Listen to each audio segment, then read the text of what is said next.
Pemirsa, selamat malam. Assalamualaikum warahmatullahi wabarakatuh. Ya, ini adalah lanjutan dari apa yang tadi kita sampaikan sore tadi, tapi ini adalah pembahasan lain, ya. Walaupun kontennya masih sama, ya. Apa POV saya, point of view saya tentang jamaah tabligh. Jadi begini, sebenarnya kelompok ini nggak bernama gitu loh. Jamaah tabligh itu kan adalah pemberian dari orang lain. Nama gerakan dakwah ini, nama Jamiatil dakwah ini, atau Thariqah dakwah ini, sebuah gerakan dakwah yang bertujuan mengembalikan orang kepada fitrah sebagai seorang Islam, sebagai seorang Muslim yang hidup berdasarkan tuntunan ahlu sunnah wal jamaah, mengikut apa yang telah disunnahkan dan dicontohkan oleh Nabiullah Muhammad SAW, dan gerakan dakwah yang mengajak orang kembali menghidupi atau hidup berdasarkan tuntunan dari agama Islam, ya. Asalnya dari India ini gerakannya, dari Maulana Muhammad Ilyas, ya. Di sini saya nggak mau bicara tentang dua kubu jemaah tabligh yang ada sekarang, Maulana Sa'ad MS ataupun Syuro Alami atau SA. Saya nggak mau bicara itu. Itu ikhtilaf, itu khilafiyah. Saya nggak mau bicara itu. Tapi secara umum aja, apa POV saya mengenai jamaah tabligh? Pertama begini, teman-teman. Saya ini tadinya nggak rajin sholat 5 waktu berjamaah di masjid, ya. Saya tuh awal-awal sholat di masjid itu cuman maghrib dan isya doang, awal-awal. Lalu ada sebuah peristiwa, ya Anda yang ngikuti saya pasti tahu lah apa peristiwa itu. Ada sebuah peristiwa yang memutarbalikkan hidup saya 180 derajat, dan yang memutarbalikkan pandangan saya terhadap Islam 180 derajat, ya. Sebuah peristiwa yang terjadi di awal tahun 2024 di bulan Januari yang kemarin, ya. Kalau Anda ngikutin saya pasti tahu lah apa yang saya maksud ini, ya. Lalu kemudian saya jadi meningkatkan, jadi sholat subuh 5 waktu berjamaah juga di masjid. Setelahnya zuhur dan asar itu juga 5 waktu berjamaah di masjid. Lalu saya tingkatkan dengan rajin sholat tahajud dan sholat witir tiap habis sholat isya. Nah, itu salah satunya adalah karena faktor saya ikut jemaah tabligh itu. Apalagi pas saya nusrah atau berkunjung kemarin, itu dibacakan dalil tentang keutamaan sholat awal waktu, 5 waktu berjemaah di masjid di awal waktu, ya. Nah, ini semua saya dibikin kayak gini salah satunya oleh kehadiran jemaah tabligh. Nah, silakan Anda nilai sendiri apakah ini positif atau negatif, ya. Tapi kalau bagi saya ini adalah sebuah hal yang positif, dan ajaran mereka tidak sesat. Kalaupun sesat, sesatnya dari mana? Gak ada yang bisa membuktikan jemaah tabligh ini adalah sesat sampai saat ini. Bahkan yang menyatakan sesat sekalipun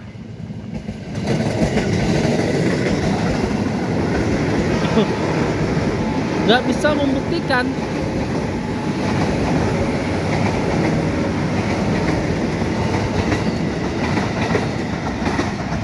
Sesatnya itu di mana? Nggak bisa membuktikan sama sekali sesatnya di mana. Jamaah tabligh ini Ya, nggak bisa lah. Wong namanya saja Jami'atut Tabligh. Tabligh ini kan artinya menyampaikan, menyampaikan ayat-ayat Allah, menyampaikan hadis-hadis yang bersumber dari sabda-sabda Rasulullah Muhammad SAW yang tidak jauh dari Kutubus Sittah. Ya, 6 hadis-hadis yang sahih dari segi matannya, dari perawinya dan sebagainya. Sahih. Ya. Orang datang menyampaikan ini dari rumah ke rumah, door to door. Ya, door to door, dari rumah ke rumah. Tujuannya ngajak orang datang ke masjid, makmurkan masjid. Ya. Makmurkan masjid, di recharge, diisi ulang lagi tentang keislamannya, dari yang tadinya salatnya lobong-lobong menjadi paten kalibah ininya, punctualnya, on time salat. Dari yang tadinya salat mesti disuruh-suruh, kemudian jadi otomatis. Ini saya pakai bahasa bapak tiri saya, bahasa bapak samu saya ya. Dari yang tadinya salatnya disuruh-suruh jadi otomatis salatnya. Dari yang tadinya salatnya ngaret jadi on time salatnya. Bahkan kalau hatinya risau, hatinya gundah gulana, risih karena belum salat atau bahkan nggak salat, ya, aduh gua belum salat nih, dia risih, dia gundah gulana, dia kurang nyaman hidupnya, hatinya, karena dia belum salat. Itu adalah hal yang patut disyukuri. Nah, saya mengalami ini semua gara-gara apa? Interaksi saya dengan jemaah tabligh. Jangan tanya saya pernah ikut kegiatannya apa enggak. Saya 2 kali ikut kegiatannya yang 3 hari. Bahkan pernah ikut jurkudamanya di Ancol sana, di Masjid Al-Muttaqin di Ancol sana. Walaupun hanya 1 hari 1 malam saya ikut. Nggak sehari juga sih, cuma berapa jam doang. Karena sampainya malam, pulangnya besok pagi, ya siang lah. Ya, sore sudah sampai rumah lagi. Ya. Nah, apakah itu sebuah hal yang positif apa hal yang negatif? Dari uraian saya tadi. Berarti kan ini adalah sesuatu yang ada manfaatnya, ada maslahatnya gitu loh. Bukan sesuatu yang membawa mudarat. Kalau misalkan sesuatu, misalkan jemaah tabligh lebih banyak mudaratnya, ya saya tinggalin. Ya saya nggak akan interaksi lagi. Saya nggak akan bela-belain kemarin sampai jalan kaki begitu jauh dari rumah, agak sedikit jauh dari rumah, datang berkunjung ke jemaah tabligh dari Pakistan itu, ya. Jadi pandangan saya, POV saya, ini positif teman-teman. Jadi ini adalah sebuah gerakan dakwah, thariqatul dakwah yang positif gitu loh, yang harus kita dukung. Bahkan mohon maaf, di Pakistan aja, di kandangnya sendiri aja, jemaah tabligh ini disegani loh. Bahkan sampai pemerintah Pakistan, ada satu cerita, menawarkan jabatan menteri kepada orang-orang jemaah tabligh ini, tapi mereka nggak mau.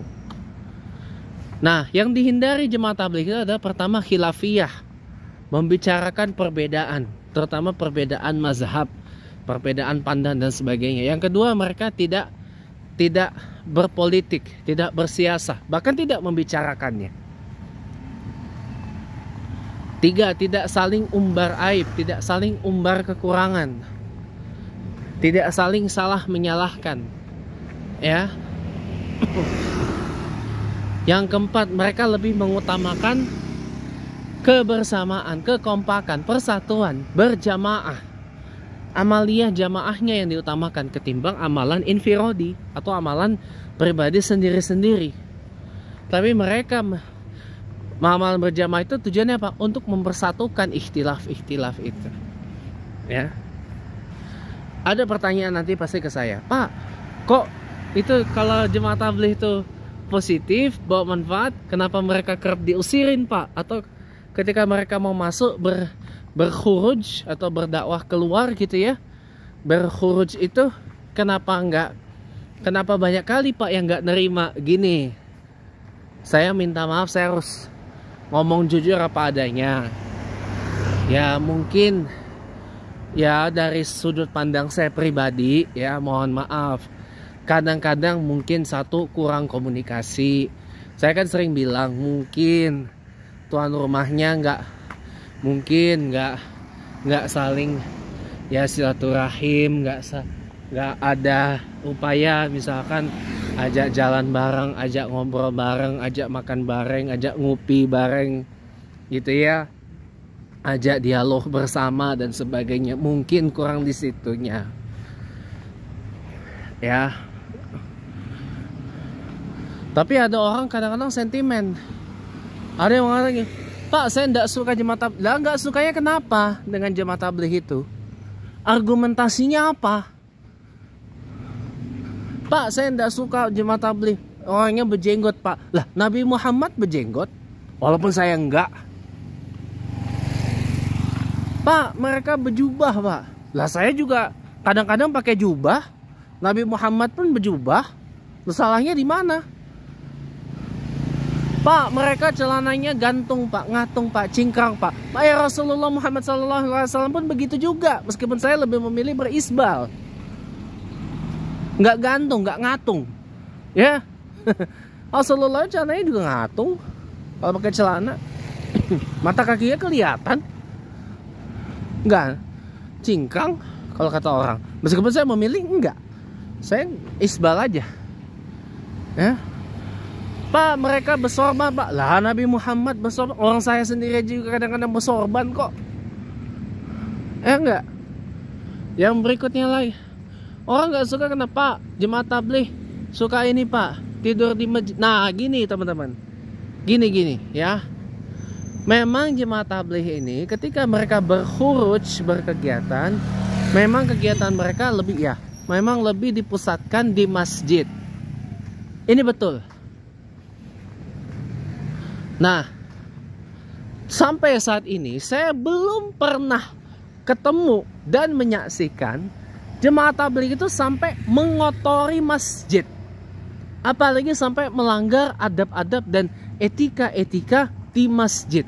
Kalaupun ada, pasti ditegur sama amirnya, pasti diingatkan, ya. Lah, gak suka kenapa, Pak? Saya tidak suka, Pak, orangnya tidur di masjid. Ya kasih pengertian, kasih set of rules ya.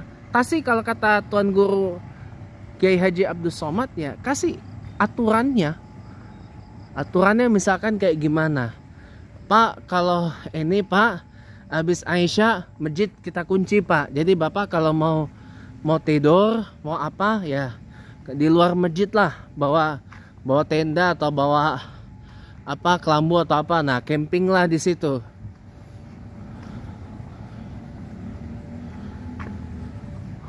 Karena ruang sholatnya kita kunci, gitu. Nah, biasanya pada umumnya di masjid-masjid yang bertingkat gitu ya, pasti lantai atasnya yang dipakai untuk itu. Ya, lantai atasnya dipakai untuk itu biasanya. Tapi yang saya temui juga di masjid yang hanya memiliki satu lantai saja pun juga orang-orang tidur di ruang salatnya pun juga nggak begitu jadi masalah. Yang paling penting, satu, tidurnya jangan tengkurap.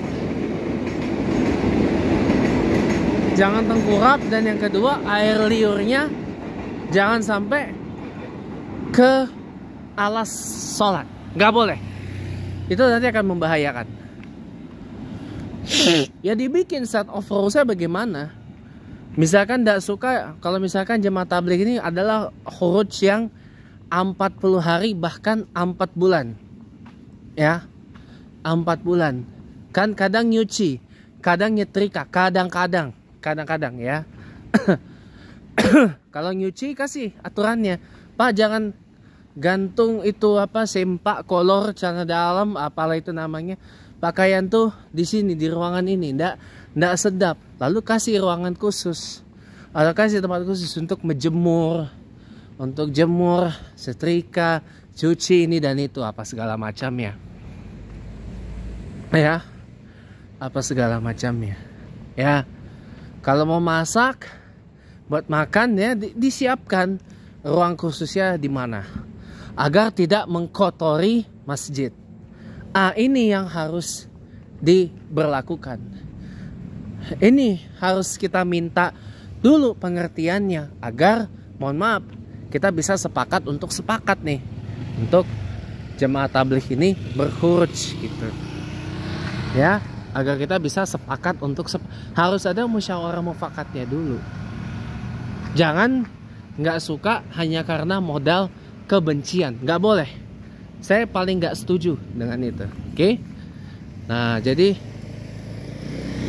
kesimpulannya ya memang jemaah tabligh ini POV saya pandangannya positif, bagus. Yang merubah saya jadi begini adalah salah satunya jemaah tabligh. Walaupun saya nggak begitu aktif mengikutinya, dan saya nggak sampai 4 bulan ngikutinnya. 4 bulan tuh macam-macam. Ada 4 bulan keliling Indonesia, ada 4 bulan ke luar negeri, ada yang 4 bulan India, Pakistan, Bangladesh. Ini masih banyak pro kontra lah di kalangan para alim ulama yang 4 bulan India, Pakistan, Bangladesh. Tidak mengapa, karena masing-masing itu punya anunya masing-masing, punya preferensinya masing-masing. No fucking problem. Kita nggak usah berikhtilaf di situ. Nggak penting. Ya. Nggak usah kita berikhtilaf di situ. Nggak penting menurut saya. Nggak penting. Yang paling penting adalah bagaimana gerakan dakwah ini sukses dan bisa membawa rahmat bagi semesta alam. Itu aja. Nasrul minallah, fathun qarib, wa basyiril mu'minin. Wallahul muwaffiq ila aqwamit thariq. Assalamualaikum warahmatullahi wabarakatuh. Selamat malam.